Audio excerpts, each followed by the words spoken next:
Bismillahirrahmanirrahim. Alhamdulillah wassalatu wassalamu ala ashrafil anbiya'i wal mursalin sayyidina wa nabiyyina Muhammadin sallallahu ta'ala alaihi wa sallam wa ala alihi wa sahbihi ajma'in. Falenderojmë Allahun, paqja qoftë mbi Muhammed Mustafa alayhi salatu wassalam, familjen e tij, shokët e tij dhe gjithë ata që e njehin e pasojnë këtë udhë drejt na vall Zoti dhe neve prej tyre ya rabbel alamin. Kësaj radhe vëllezër dhe motra, besimtar dhe besimtare, së bashku do të trajtojmë një temë me rëndësi përkatëse, pra është fjala për istigfarin, që në gjuhën tonë të bukur shqipe do të thotë kërkimi i faljes, me kërku falje Allahit për gabimet që i bëjmë shpeshherë nga pavetdia. Dhe disa ndoshta edhe me vetdije, por pastaj e dim çfarë zarari kemi bë. Kështu që duhet mu pendu sa më shpejt e mos mu kthy prap njëjtin gjëna apo njëjtën avari. Istigfari është kërkim i faljes, kurse falja është rujtja nga sherrri i gjinoheve dhe mbulimi i tyre. Istigfari përmendet shumë në Kur'an. Disa herë urdhërohemi me istigfar, sikurse na thot Allahu Ta'ala: "Wastaghfirullah, inna Allaha ghafurur rahim." Surja Muzammil, pra ajeti 20. E kërkoni falje prej Allahut, se Allahu është mëkatfalës, mëshirues. Disa herë i lavdron ata që kërkojnë falje Allahut, wal mustaghfirina bil ashar, Surja Al-Imran, ajeti 17. Dhe të cilët në kohën e agimit, syfyrit, kërkojnë ndjes, pra kërkojnë falje. Disa herë Allahu na tregon se ja fal atij që kërkon falje. Siç thot për shembull në ajetin 110 të surës Nisa: "Wa man ya'mal su'an aw yadhlim nafsahu thumma yastaghfirullah yajidillaha ghafuran rahima." Kush bën ndonjë të keqe ose ngarkon veten, pastaj kërkon falje tek Allahu, ai e gjen Allahun falës dhe mëshirues. Inna Allaha yaghfiru dhunuba jamia, pra me të vërtet Allahu është falës dhe falshëm. Shumë herë përmendet pra istigfari bashk me teuben, astaghfirullah, për shembull kur ne mendojmë ndonjë mendim të keq apo veprim të keq, themi astaghfirullah. Shumë herë pra përmendet istigfari bashk me pendimin. Në këtë rast istigfari është kërkimi i faljes me gjuhë, kurse pendimi flakje e gjunoheve me zemër dhe me gjymtyr. Vendimi islam për istigfarin është sikurse vendimi islam për ilaçin. Nëse do Allahu i përgjigjet dhe ja fal atij që ka kërkuar falje. Sidomos nëse ky kërkim i faljes del nga një zemër e përulur ose e qëllon çastin kur marrin përgjigje lutjet, sikurse është koha e syfyrit apo pas namazeve. Tregohet se Lukmani ka thonë birit vet: "Mësoje gjuhën tonë të thot Allahu im më fal." Sepse Allahu ka çaste kur nuk e kthen mbrapsht pra lutjen e lutësit. Hasan Basriu rahimullah thot: "Shpeshtoni istigfarin në shtëpitë tuaja, në sofrat tuaja, në rrugët tuaja, në tregjet tuaja, në ndejat pra qëndrimet tuaja dhe kudo që të jeni, sepse ju nuk e dini se ku zbret pra rahmeti Allahit, inna rahmetallahi qarib, pra mëshira e Zotit." Abdullah ibn Omer radhiyallahu anhu thot: Numëronim pra në një ndej 100 herë duke thënë pejgamberi sallallahu alaihi wasallam: "Zot më fal dhe më prano pendimin, sepse ti je pendim pranuesi dhe falësi." Ebu Hurajra radhiyallahu anhu tregon se pejgamberi sallallahu alaihi wasallam ka thënë: "Pasha Allahun gjatë ditës kërkoj falje dhe pendohem tek Allahu më shumë se 70 herë."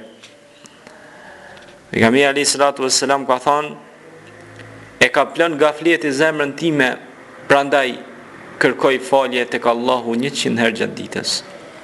Allahu Ta'ala në një hadith kudsi na tregon 3 prej shkaqeve më të mëdha të faljes. Enes ibn Maliku radhiyallahu anhu tregon se pejgamberi sallallahu alaihi wasallam ka thënë, Allahu Teala thot, njeri, përderisa më lutesh dhe shpreson tek mua, ti fal të gjitha mëkatet dhe nuk mërzitem as pak. Njeri, nëse mëkatet e tua arrin kupën e qiellit, e pastaj kërkon falje prej meje, unë ti fal mëkatet. Njeri, nëse më vjen me mëkate sa toka, unë të vi me po aq falje. Nëse vjen tek unë pa më bërë asgjë ortak, shok pra, nëse vjen pra me këto, pa më bën shok mu, gjitha mëkatet i fal Allahu, sepse ai është falësi i madh. Në përgjithësi thuhet se shërimi i gjunoheve bëhet me istighfar. Katade rahimullah thot, Kurani ua tregon se mundjet dhe ilaçin, se mundjet tuaja janë gjunohet, kurse ilaçi është istighfari. Aliu radiallahu anhu thot, Allahu nuk e frymëzon njeriu të bëjë istighfar nëse dëshiron ta dënoj atë.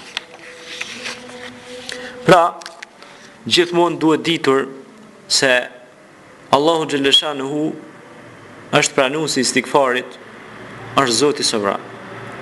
Allahu xhaleshanuhu kur robi thot astaghfirullah, Allahu xhaleshanuhu ja fal gjunahet, sepse ai rob po i bën krijesë si krijesë, po i bën kërkesë krijuesit që ta falë atë.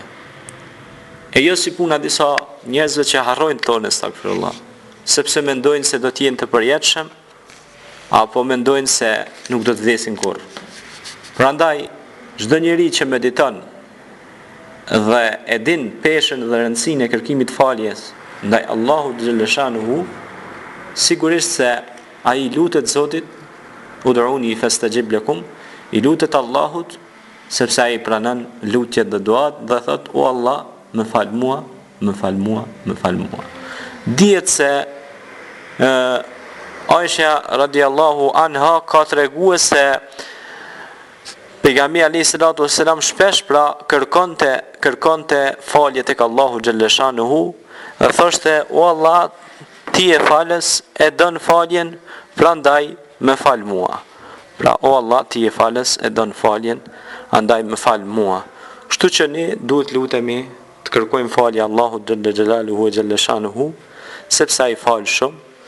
Pra, dhe me të vërtet prej emrave apo prej atributeve cilësive të Allahu xhaleshanuhu është Gafurur Rahim, pra falës mëshirues. Ju keni pa edhe vetë se thuaj se të gjitha surat në Kur'an fillojnë me Bismillahirrahmanirrahim. E vetmja surë që nuk fillon në Kur'an me Bismillahirrahmanirrahim është surja Tauba.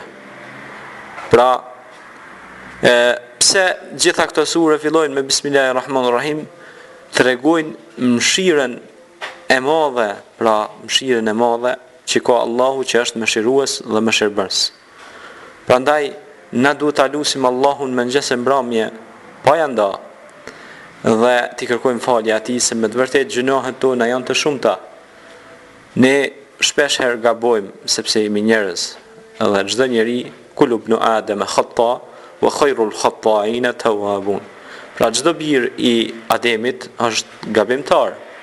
E po më i miri për bijve të Ademit është ai i cili çka pendohet, kërkon istighfar, kthehet dhe ky kthim të jetë kthim drejt Allahu xhaleshanuhu. Të jetë udhtim drejt Zotit, udhtim dhe takim me Allahun subhanahu wa ta'ala amma yushrikun. Ky takim të jetë i frytshëm, të jetë një takim i bereqetshëm, sepse sa herë njeriu thotë astaghfirullah, shpirti, zemra, trupi, gjuha, çdo gjë e tij qetësohet, rahatohet. Dhe kështu që njeriu bëhet salik, bëhet tertib pra në rrugt të Allahit, rënditet pra në rrugt të Allahit, edhe është ma edebli, pra është me edeb ma shumë, me edukat, me ahlak ma shumë, dhe edin që një dit yawmun la yanfa'u al-malu wala banun illa man ata Allahu bi qalbin salim, një ditë që s'bën dobi as mia as pasuria zemra as kurrë, verse Ajo pra zemra që është zemër e vërtet, pra zemër e shëndosh e lidhur me krijuesin, me Allahun xhaleshanuhu, duke njoftë Allahun, ne do ta njohim edhe vetvetet tona. Njohja e Allahut është njohja e vetvetes, sepse e njohë krijuesin, do të njohësh dhe krijesën, do të njohësh dhe vetveten. Prandaj madhështia i takon vetëm Allahut dhe ne vetëm Allahut i kërkojmë falje. Dhe amnistia e tij është shumë e madhe, falja e tij është shumë e madhe.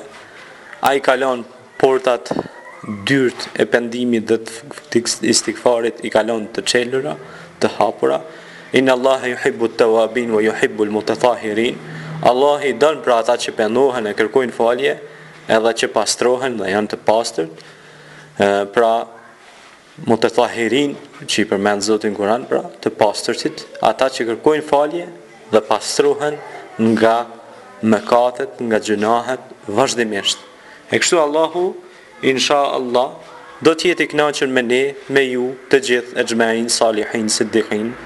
Dhe lusë Allahun xhaleshanuhu që të na falë, na udhëzojë, na drejtojë, na begatojë neve, familjet tona, parefisin ton, njerëzit ton, kojshit tan, shtetin ton, vendin ton, muslimanët e drejtë që japin rrugën e Zotit, punojnë vepra të mira dhe janë stabilizues në tokën e Zotit, ekuilibrues.